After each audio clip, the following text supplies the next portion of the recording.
It is no longer again saying that the Nigerian Youth Parliament, NYP, serves as an avenue for fostering youth participation in national governance, promoting democracy and ensuring that the voice of the youth is heard in the corridors of power.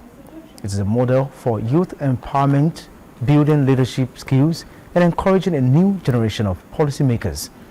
The Fifth Assembly is the first and only session to have elected a female speaker, which indicated it was all-inclusive session. It is also unique in its configuration and mission when compared to previous sessions. On this episode of the program, our focus will be on the advocacy for youths of Niger South Central District in the immediate past fifth session of the Nigerian Youth Parliament, represented by another outstanding female young legislator. I welcome you to your favorite parliamentary program, Young Parliamentarians, showing on NTA Parliament. Abuja, our guest will be unveiled after this timeout. I'm Joshua Abuja, your host. To stay with us.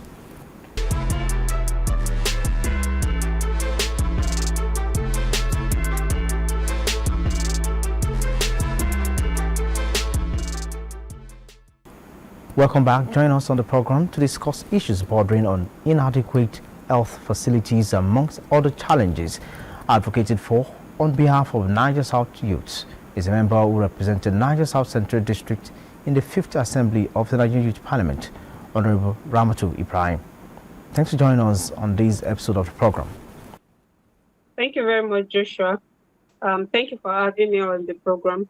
My name is RAMATU IBRAHIM. I represented Niger South Senatorial District in the Fifth Session Nigerian Youth Parliament. I'm honored to be with you on the program today. Let me start on this note. How did you imagine the choice of your youthful constituents as a representative at the national level? My emergence came as the need for change for the youth in my community. They needed somebody that has a track record of consistent grassroots engagement, someone with strong sense of purpose and clear track record of youth advocacy, and someone who understands their plight and can present their voices with tenacity at the national level. So that was when they found me, and I was recommended to the then Deputy Governor of Niger State, which is the person of Alhaji Ahmed Keto, who nominated me to represent the youth of Niger South Senatorial District at the Fifth Session Nigerian Parliament. When you said change, are you saying your predecessor was a failure? What do you mean by change? No, I am not saying that my predecessor was a failure, but there is always room for improvement at every stage and every point in the human life. And even in the political space, people are always yearning for someone that can do better than the previous administration. Okay. It seems the choice of the leadership headed by a female speaker in person of Dr. Azizat Ishawu had been massively helpful in the representation of your constituency during the Fifth Assembly. Do you agree with me? Yes, I do agree with you. Apart from it being helpful to me as a leader of my as the youth leader of my own constituency, it was useful to other female parliamentarians too, because there was this sense of our voice being heard, and it has this feeling of, okay, our voice mattered, because it was an inclusive administration where the majority of the House came together and decided that they needed to vote a female to represent them.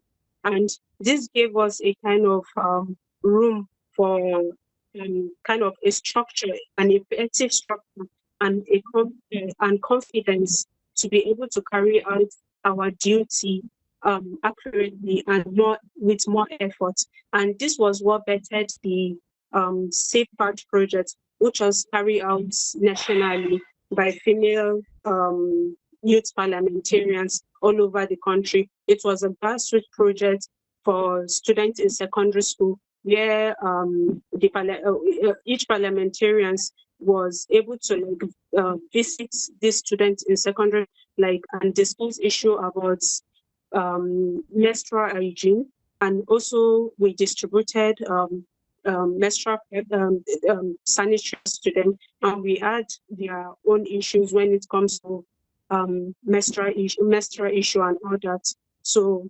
it was really helpful that we had a female speaker, and it was one of the driving force for the female caucus to do more and do better in order to meet up with the expectation of the House. I got to know through one of your articles that your role model is the current Director General of the World Trade Organization, WTO, Nigeria's former Minister of Finance, former Coordinating Minister of the Economy, and former Minister of Foreign Affairs, Dr. Ngozi Okonjo-Iweala. Are you saying that leadership acumen is your only source of inspiration?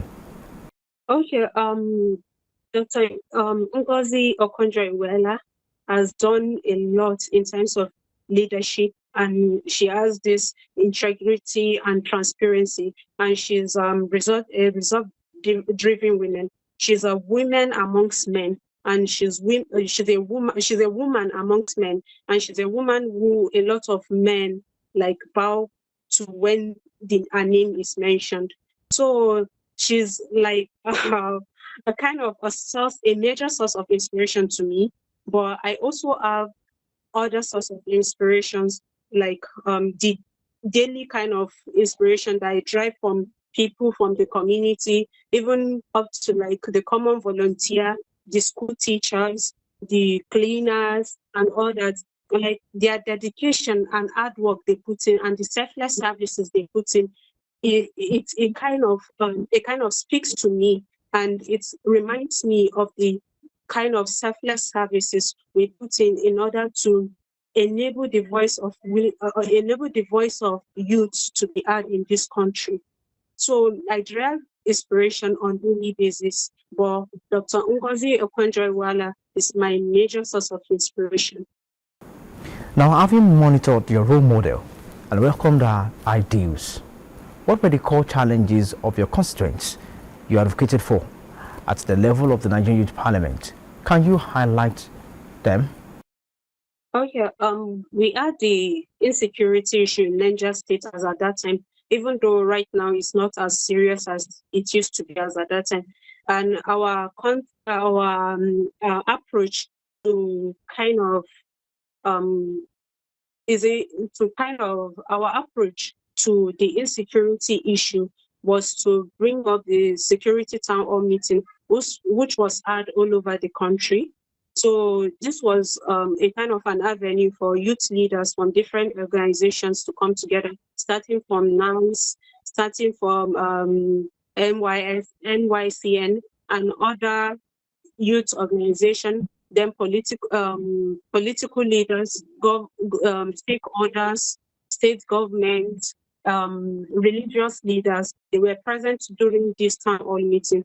And during the town hall meeting, we were able to discuss security issues that are reoccurrent in the society and bring up possible solutions that could help to kind of curtail this insecurity issue. And in the end, a kind of a policy document was developed and was kind of being presented to different stakeholders, and we hope that they will work on this policy document to improve the insecurity issues in our community. Then apart from that, there is the unemployment and underemployment issue. In this regard, I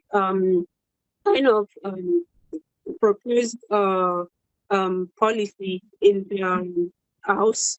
I proposed a motion of the creation of universities and colleges of entrepreneurship, rather than having a kind of, should I call it, it's an unsustainable entrepreneurship skill acquisition, where people are just trained for weeks or at most maybe a month or that.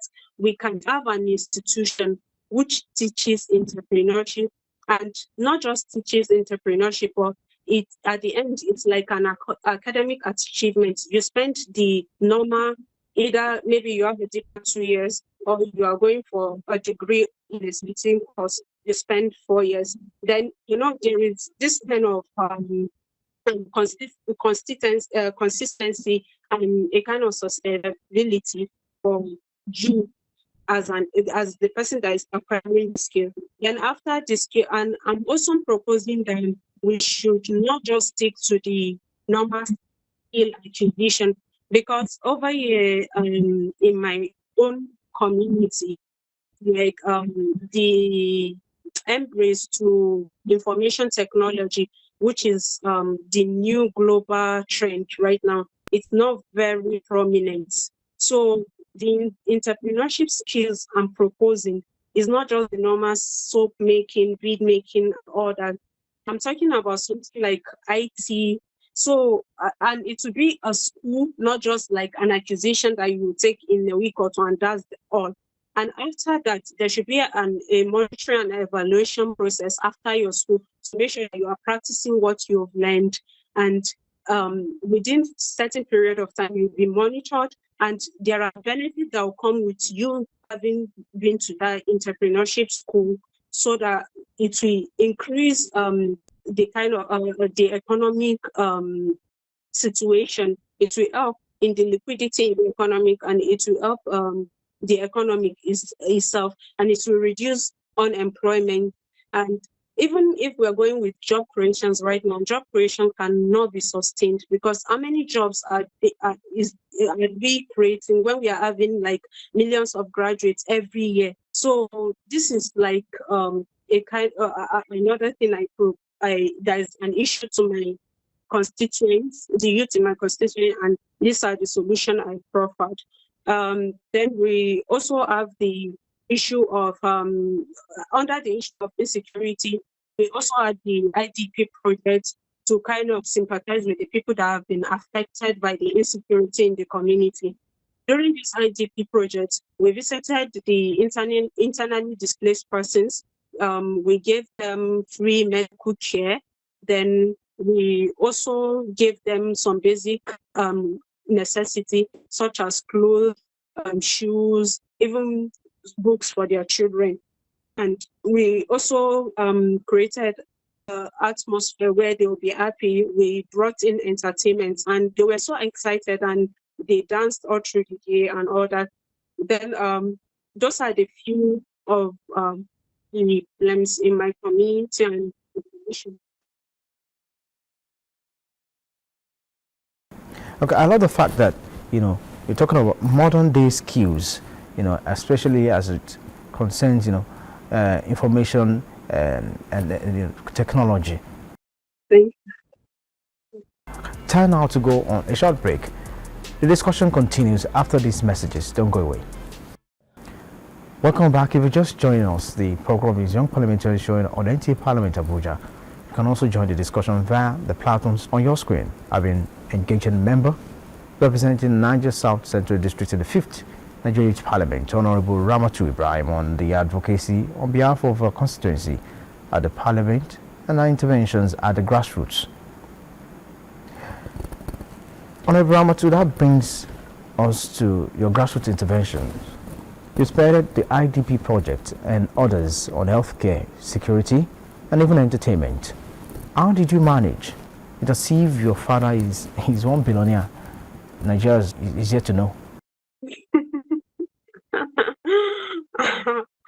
Well, that's hilarious. My father is not a billionaire, but we were able to achieve all this. As I earlier told you, teamwork is very important in everything I do or in everything I did.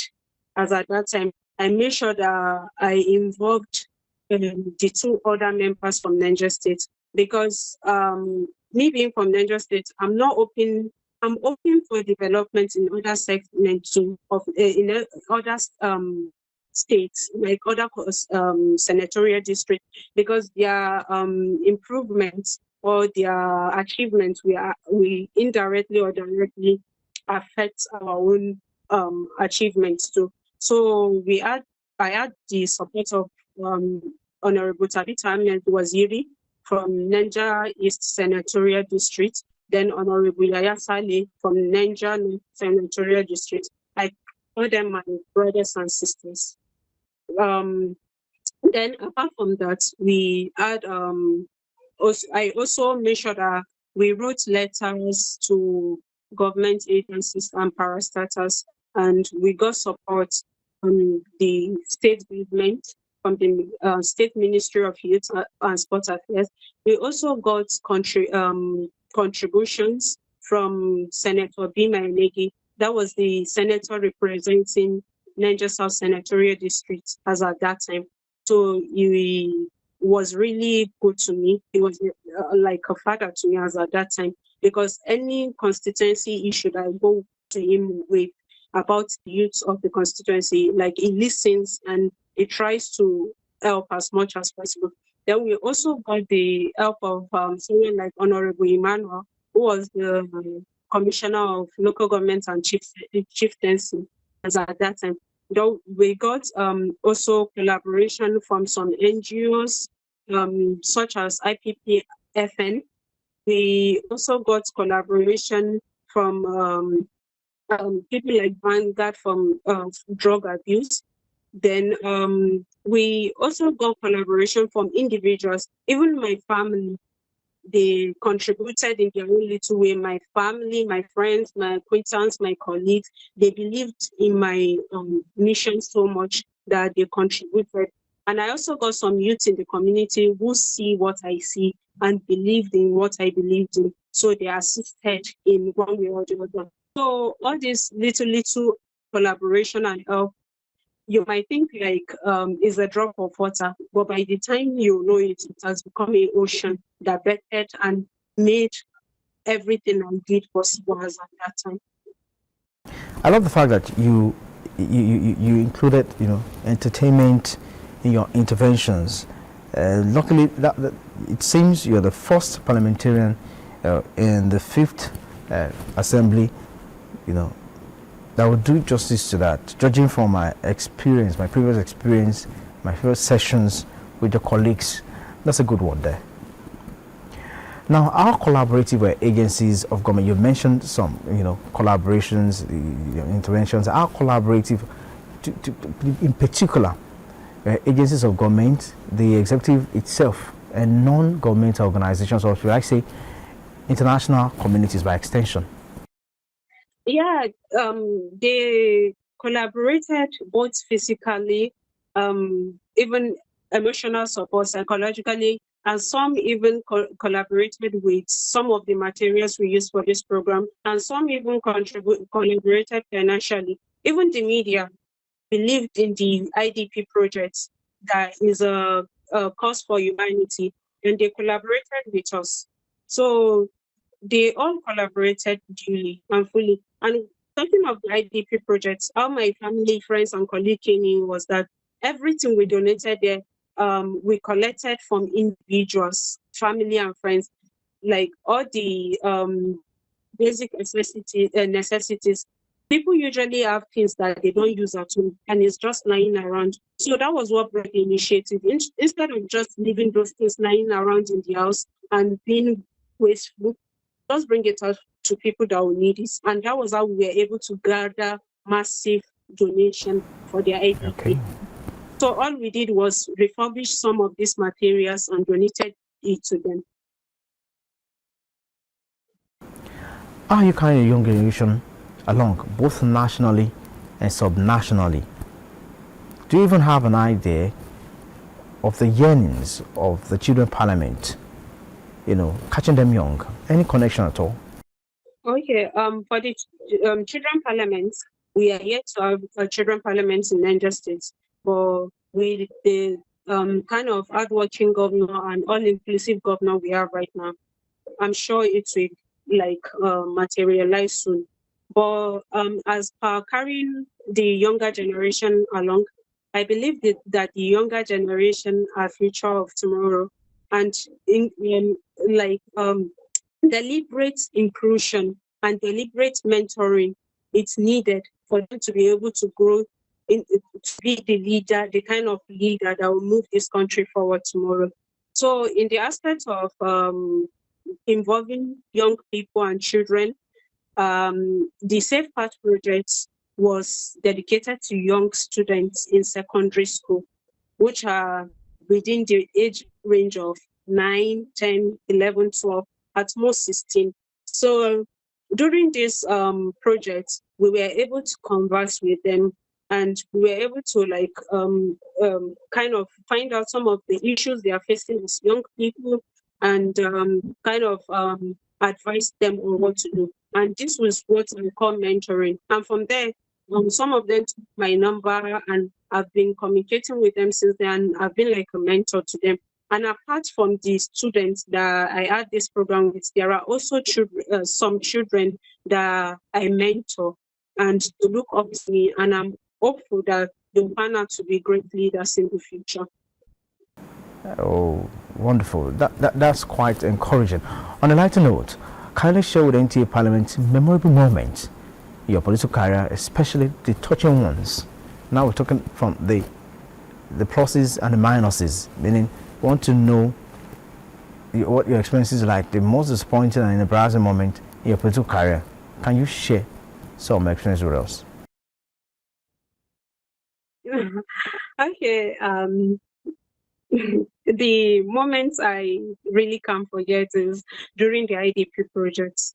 After donating the relief, the medical healthcare, the entertainment, the women came to us, and the people that were displaced and some youths came to us. We had a kind of meeting about insecurity issues and all that. And during this meeting, they expressed their gratitude, and it meant everything to me. I felt a knot kind of untie in my heart. I almost cried when I almost cried when I saw, it's not easy to be in a situation where you're already hopeless and feel like there is nobody that listens or cares about you. And in the end, relief just comes from nowhere. So that was the kind of gratitude I got from there. And it was everything to me. It was everything that mattered to me. Also, that was lovely and touching. Then on the entertainment level, there was this time we went to the leadership training center in Jos. That's the mountain school at Sherry Hills. So we climbed the mountain up to the cliff. That's the Gong and Mangong mountain in Jos. So when we got there, most people didn't want to come down using the rope. But I was the only female among everyone that was there that decided to come down using the rope. And I was like, we were just 4 that used that rope. Every other person was scared. So when I came down, everybody was just so excited and congratulating me. And what do you mean? In a nutshell, you were the superwoman among men. Yeah, so they were calling me Iron Lady and all that. So it was kind of exciting. But that means yeah, sooner or later you can beat your male counterparts hands down in the political space. Sooner or later. Actually, I'm more of a people dedicated person. I am willing to commit myself to community engagement and willing to commit myself to community projects that will help people, like the IDP project. I will do that all over again if I have the capability. So whether in leadership or not, I still hope to keep on amplifying the voice of young people in the state and even in the country at large, and even in the world at large. So leadership position or not, well, I believe everybody is a leader in their own capability. It's just that we have different definition for leadership. Even you being a child in your family, you're a leader, because there are some kind of decision that you might have to take for the family sometimes, or make contribution. So it depends on how you want to define what leadership means to you. The time is no longer on our side. What's your advice for Nigerian youths, particularly those who are nursing the ambition of venturing into politics? Your take? Okay. Start now. Start where you are. It's never too late and it's never too early. Leadership is not about being in power, but it's believing that you can a kind of serve the people. Leadership is all about service. And don't expect that you're going into leadership to make money. Go into leadership to serve. And let's come together and elevate this country to greater heights. One person cannot do it alone. It has to be a collective responsibility. And everybody has to start believing now that they are, in one way or the other, responsible for this country. And that's the only way we can move forward. The little people in power are not up to the population of the youth in this country. So as long as the youth get it right, every other thing is going to come easier. That's a good one there. See, like you said, no mountain is insurmountable as far as you're willing to climb it. That's an encouraging word for Nigerian youth out there that are looking forward to venturing into politics. I must say it has been an interesting session with you, Honorable RAMATU Ibrahim. Thank you very much. It's nice to be here. I'm honored. Thank you. Thanks for featuring on the program. This is where we draw the curtain on this week's episode of the program, Young Parliamentarians. We look forward to receiving your inquiries and comments by following us on the platform showing on your screen. See you next time on this same channel. Again, I'm Joshua Auguste. Bye for now.